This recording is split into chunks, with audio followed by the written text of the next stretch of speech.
Hey everybody, that EarthCache guy here, and today I'm gonna do a video that's a little bit different. Something that's been on my mind for a while now, and I figured that I would just go ahead and try it. Now, you may or may not know, but twice a year I do kind of a rolling snapshot of Earth caches across the US, and the end of the year I'm going to break out and do the ones in Europe as well. But for right now, it's really been breaking out per state and showing the numbers, how many have been created, how many have been lost, as well as touching on the top creators. And interestingly enough, for me, those are some of my most watched videos. So y'all love the statistics. So I've done some analysis, and in this video, I'm going to give you a comprehensive statistical deep dive on the Earth caches that are in the state of Georgia. Now, why Georgia? That's fairly easy to answer. It's probably the one that I am most familiar with when it comes to Earth caches, so I just figured that I would start there. But your state could be next. What I'm going to do is the next state that I do an analysis on will be up to the viewers. All you have to do is leave a comment in the notes with your state in there, and I'll tally them all up, and whichever state gets the most, that's the one that I will do the next analysis on. So as of late October, Georgia has a total of 133 Earth caches, and as of my mid-year count, again I do it twice a year, it's actually below the pre-Purge national average of 188. It actually ranks 25th out of the 54 states and territories in the US that I track. And of course, full disclosure, these numbers can be a bit of a moving target, right? And again, I'm going off of an average that is a couple of months old. The oldest was created in June of 2005, and the newest was created just a week ago.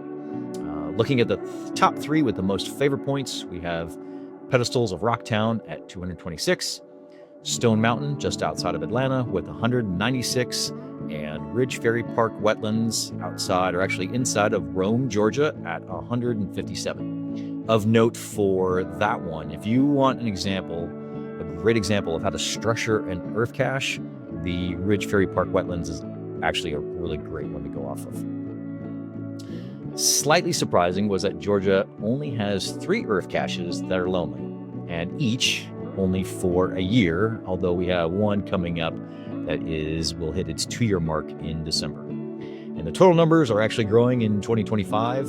Right now, so far this year, we've had an addition of 12, which equates to an increase of around 10%.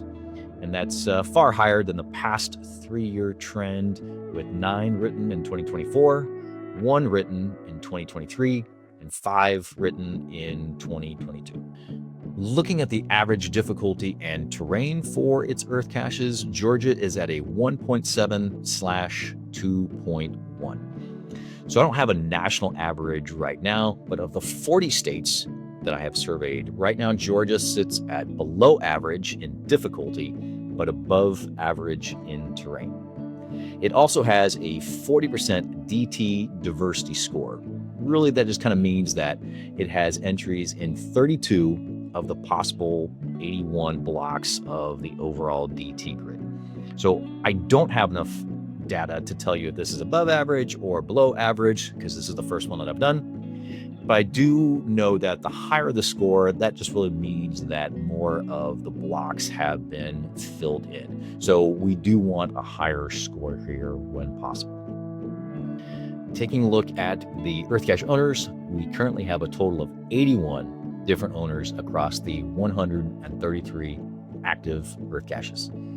Top owners in the state are me at 7, GeoMonkey Tiger, Georgia, Treasure Quester, Matthew Cat, and Team Atlas, all owning 5 each. And I did not realize that before, that I am actually the top creator in the state of Georgia, so that was a bit of a surprise to see my name at the top.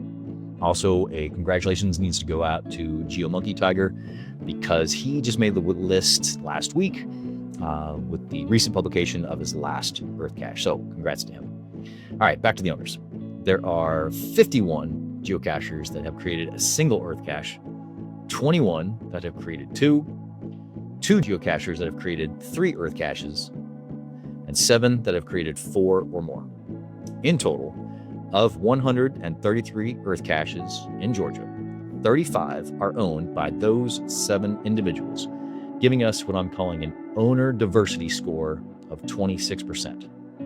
So, like the DT diversity score, I don't know how it compares with other states, but unlike the DT diversity score, we want a lower score here. When it's high, that means that just a handful of people own more of the EarthCaches in that particular state. Another key metric that we need to take a look at is inactive owners.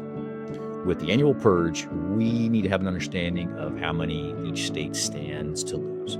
So for Georgia, of those 81 cache owners, currently 13 are inactive, so 16%. And I should point out, when I say inactive, they have been inactive for a year or more.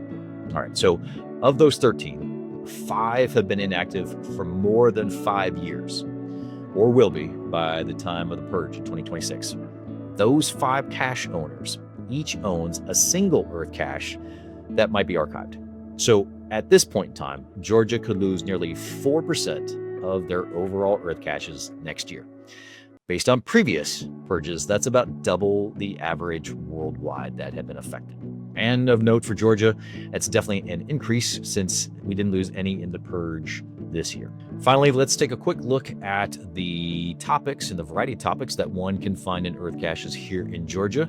And this is going to be somewhat of a more general analysis. But a solid percentage of EarthCaches in Georgia they're water related. Looking at the numbers, we have 16 that are on wetlands, 12 that are either spring, stream, or creek related, 10 that are on waterfalls, and 7 that are river or river related. So that's a total of 45 EarthCaches. So 34% in EarthCaches in Georgia are water related. Now there's also 11 on granite, 9 on erosion and weathering, 7 on sand or sand dunes, 4 on soil or sediment, 3 on caves, and 3 on rock folds. Now, I started teaching my EarthCache riding 101 class here in Georgia at the Going Caching Mega, but the last one was last year, so that era has unfortunately ended. But if you're with an association here in Georgia and you all are interested in an in-person class, feel free to reach out, contact me, and I'm happy to put something together with you. Anywhere in Georgia is about 4 hours away to me, so I'm happy to travel to you. I should also point out, for anybody watching that's not in the state of Georgia, that if you are part of an association that is interested in having a class taught to you, I can absolutely do it remotely. I've already done it multiple times this year, to include as far out to folks in Queensland, Australia. So the technology is there. We can make it work. You just have to let me know, and we can set up a good date and time for all involved. So what do you do if you're not part of an association? I've got that handled as well. All of the classes are here on YouTube. You can watch them, download them 24 hours a day. And of course, if you have questions, you can always reach out and I'm happy to answer them. Don't forget, or maybe you haven't heard of this, but I have a tool available. It's a simple Google form that if you come across something interesting that is geological in nature, of course, and you're not sure if you can turn it into an EarthCache, you can use the form to answer a couple of questions, send me some photos, and then I'll do a quick analysis and let you know if you potentially have something or not. Okay, so which state should I analyze next? Again, put your state in the comments below, and the one with the most will be the one I do next.